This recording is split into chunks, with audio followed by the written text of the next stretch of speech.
안녕하세요. 제 일을 우습게 보고 그거 벌 바엔 살림이나 하라며 사람을 깔아뭉개던 남편과 이혼한 여자입니다. 정말 억울한 게 그렇다고 남편이 무슨 한 달에 돈을 몇 천씩 갖다 주면서 저한테 살림만 하라고 한 것도 아니었어요. 겨우 300이었습니다. 300이 적은 돈은 아니지만 솔직히 요즘 같은 물가에 넉넉한 돈은 결코 아니잖아요. 그렇다고 막말로 저희가 어디 비빌 언덕이 있던 것도 아닌데. 남편과는 처음 입사 동기로 만났습니다. 동갑내기로 서로에게 의지하고 힘이 되어주며 직장 생활을 하다가 4년 만에 정식으로 교제를 시작했지요. 하지만 그동안 서로 곁에서 오랫동안 지켜보고 겪어왔기에 솔직히 사귀기 전이나 후나 크게 달라진 건 없었어요. 오히려 사람들의 입방아에 오르내릴까봐 작은 행동 하나도 더 조심스러워졌달까요. 그러다 사귄 지 1년 좀 넘어가던 해에 제가 먼저 퇴사를 결심하게 되었습니다. 저는 원래 제 사업을 하고 싶은 생각이 있었고 직장 생활은 사업에 필요한 자금을 모으기 위해 다니고 있던 거였으니까요. 제가 퇴사 후 사업을 시작하면서 당연히 남편과 함께하는 시간은 줄어들었는데 솔직히 저는 이게 그렇게 문제라고 생각하지 않았습니다. 하지만 남편은 갑작스러운 변화에 좀처럼 적응하지 못하는 눈치였어요. 그리고 그래서인지 넉 달 만에 남편이 프로포즈를 해왔습니다. 저랑 가정을 꾸리고 싶다. 평생 행복하게 해주겠다는 말과 함께요. 그리고 저로서는 남편과 연애하는 동안 큰 문제가 있던 것도 아니고 마음고생을 한 적도 없었기에 크게 고민하지 않고 그 프로포즈를 받아들였네요. 결혼 당시 시댁이나 친정이나 경제적으로 여유가 있는 상황은 아니다 보니 크게 어떤 도움을 받지는 못했습니다. 그래서 저희는 보증금 1억 4천 경기도에 위치한 빌라에서 신혼살림을 차렸어요. 신혼이고 하다 보니 깔끔하게 해놓고 살고 싶었는데 남편이 우리 집도 아닌데 뭐하러 돈을 쓰냐며 워낙 내켜하지 않더라고요.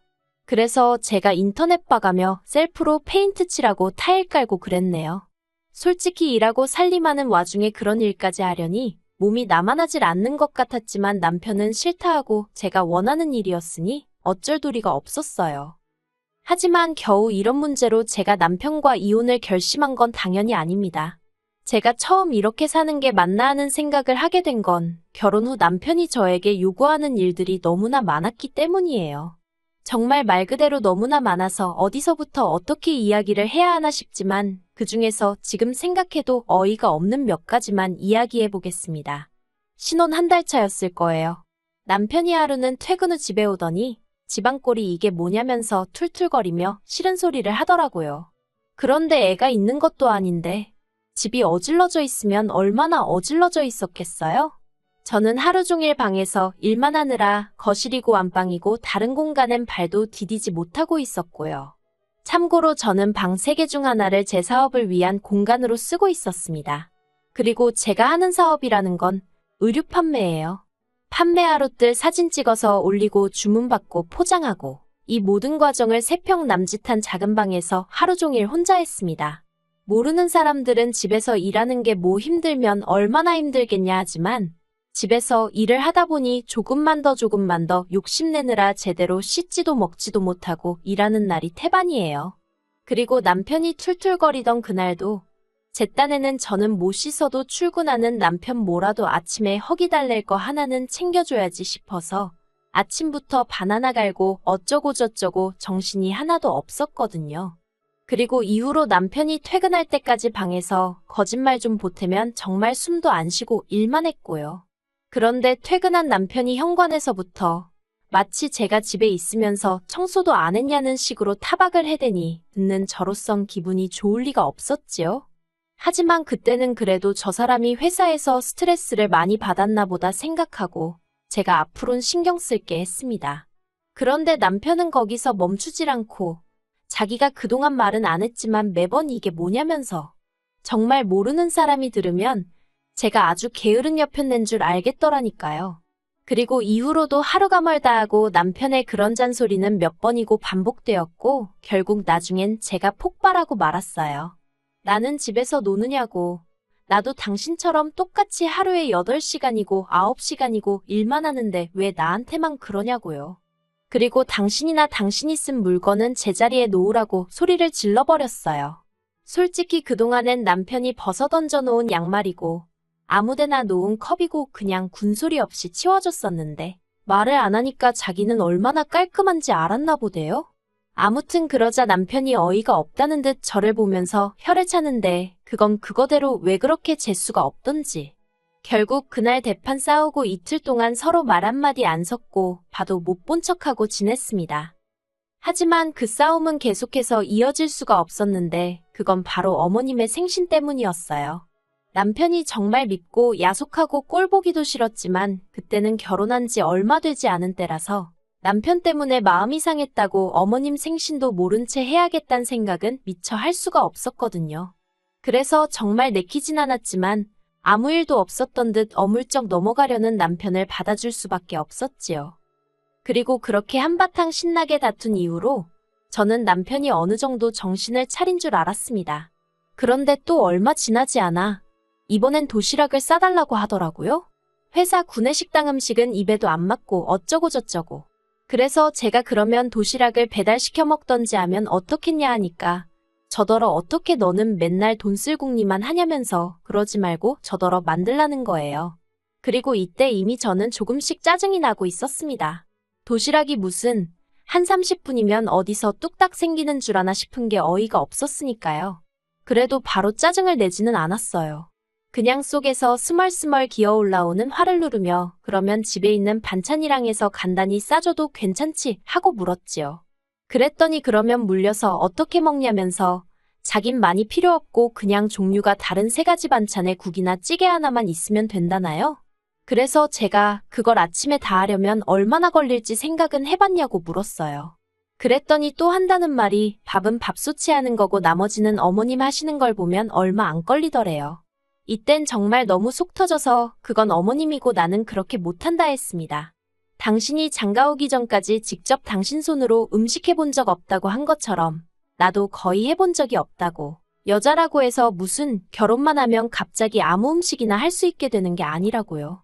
그랬더니 한다는 말이 자기는 제가 현모양처인 줄 알았는데 여러 가지로 실망이라대요.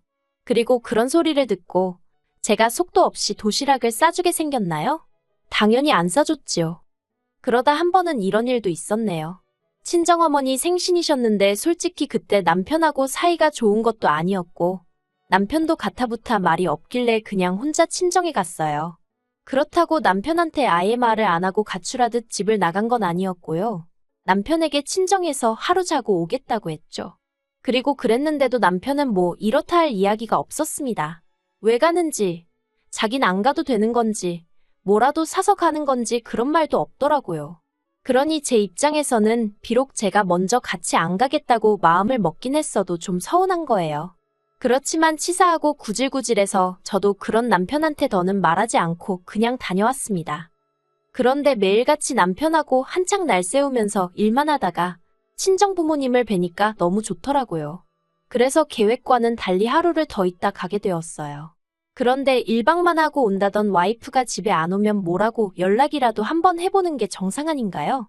하지만 남편은 연락이 없었습니다. 그리고 친정부모님도 왜 박서방은 너를 찾지도 않냐고 물으셨는데 차마 부모님이 걱정하실까봐 거기다 뭐라고 무슨 말을 해야 할지 모르겠더라고요. 그래서 그 사람 지금 몸이 안 좋아하고 둘러댔더니 그러면 남편 옆에 있어야지 여길 왜 왔냐고 친정어머니가 깜짝 놀라시더라고요. 아무튼 그래서 마음 같아선 3박이고 4박이고 더 있다가 가고 싶었는데 어쩔 수 없이 집으로 돌아왔어요. 그리고 그날 밤 퇴근한 남편이 저를 발견하더니 뭐라는 줄 아세요?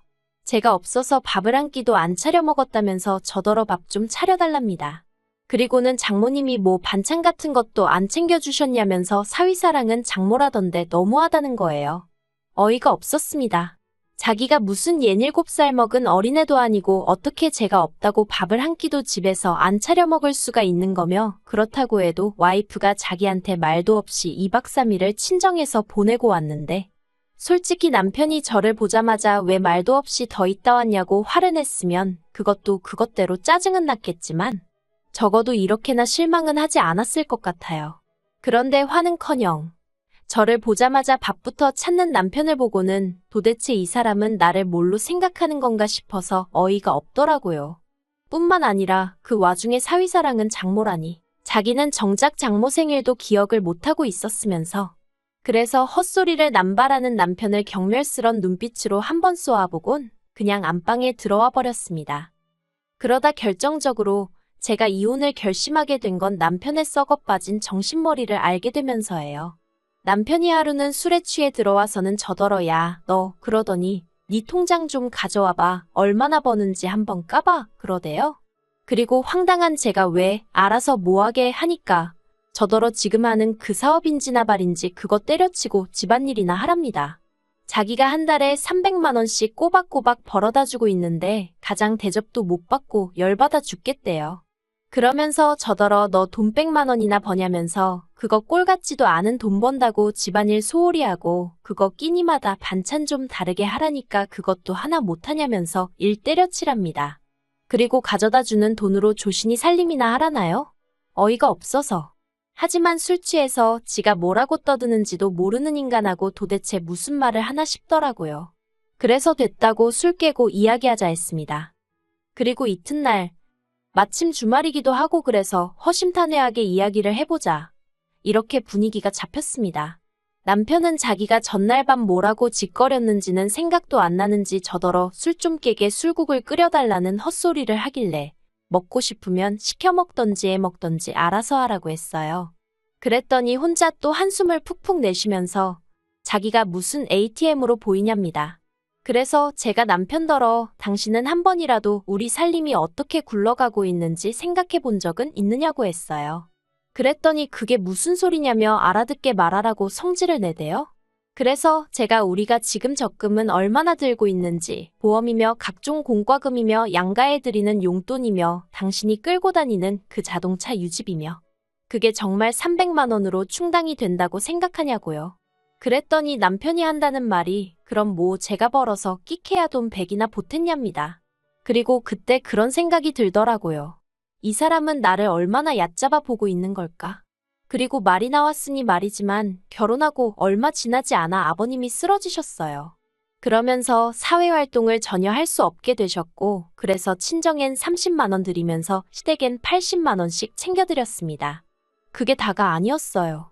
저희 둘이 결혼하던 당시 남편이 저와 상의도 없이 전액 할부로 전기차를 샀었거든요. 그래서 그 차 할부의 유지비로만 또 돈 100은 우습게 나가고 있었죠.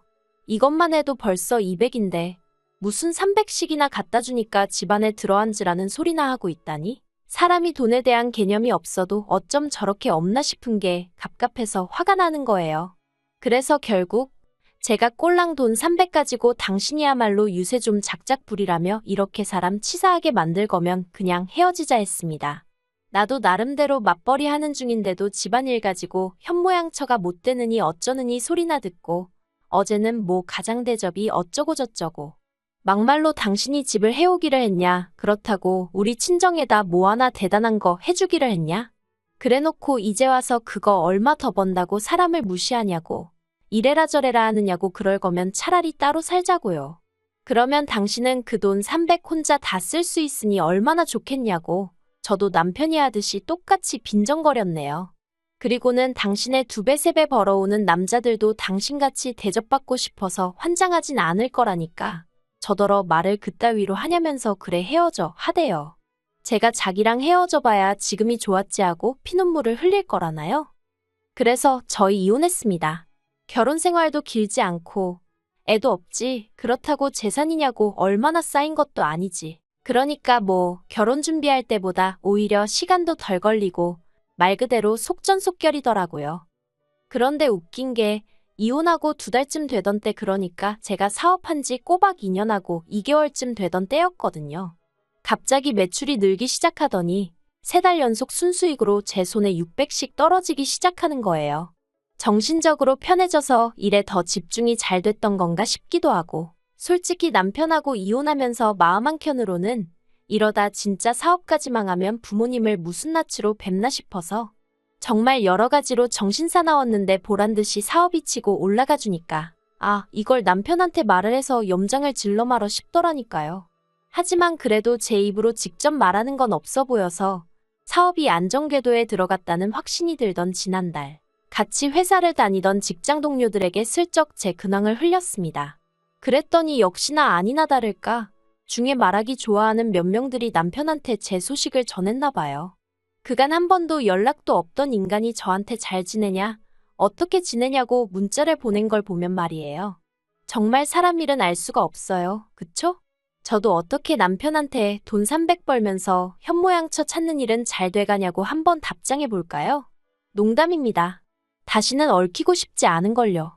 저는 솔직히 이 기세를 몰아서 사업적으로 한번 보란 듯이 성공해보고 싶은 마음이에요.